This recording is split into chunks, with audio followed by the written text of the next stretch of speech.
Hey guys, so this video is going to be a follow-up on the video I made about the eBay gear knob. Now, I've actually discovered a design flaw with this gear knob, and the reason why is because it's actually broke, and I'll show you what that is, and I'm going to attempt to fix it in this video. So, if we have a look at the gear knob piece, the adapter that screws on, what the issue with this is the gear knob actually relies on this bottom lip here in order to remain stiff. So I'll show you what I'm talking about. If you screw on just a little bit, you'll see that the gear knob is actually, hang on, it's cross-threading. You can see that the gear knob is actually loose. It still shakes. Now, the problem with this is you need to wind it all the way down against it in order to press against this bottom piece, which applies pressure on that bottom piece. Now the issue with that is that mine actually broke after use of some time.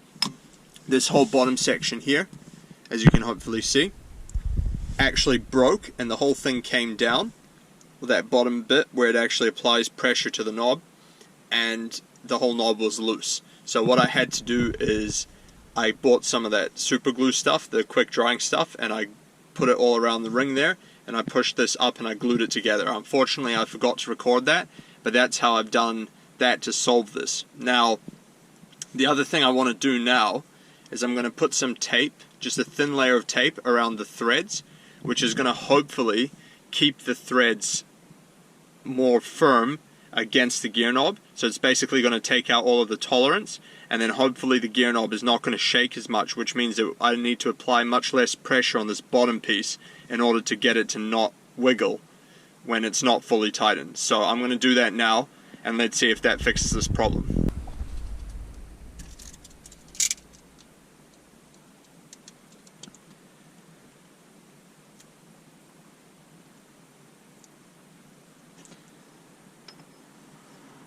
Now when you're doing this, you want to make sure that you put the thread in the direction that the gear knob is actually going to go, because if you put it the wrong way, it's just going to peel it.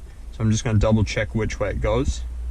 So it screws in clockwise, which means if we go this way, it's going to peel it off. So I'm going to go that way.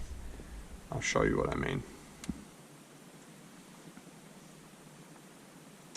Just going to put a thin layer of it.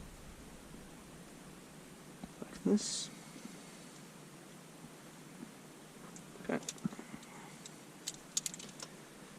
Hopefully this is going to work. And now what you'll also see is how the end of it gets cut off here. So when we wind it on this way, it's not gonna peel off that edge there. So all I took was electrical tape. This is just normal electrical tape because it's quite flexible and stretchy.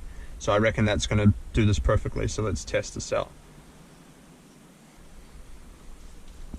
It's definitely firmer now. I could essentially even just leave it there and it doesn't shake at all like it did before, but I'm just going to go right down to the end, just give it a little bit extra. Okay, and now I'm going to leave it here simply because I don't want to push too much and break the bottom again, but so far this is as firm as it needs to be. There's no play in this at all, so I think this has actually solved the problem.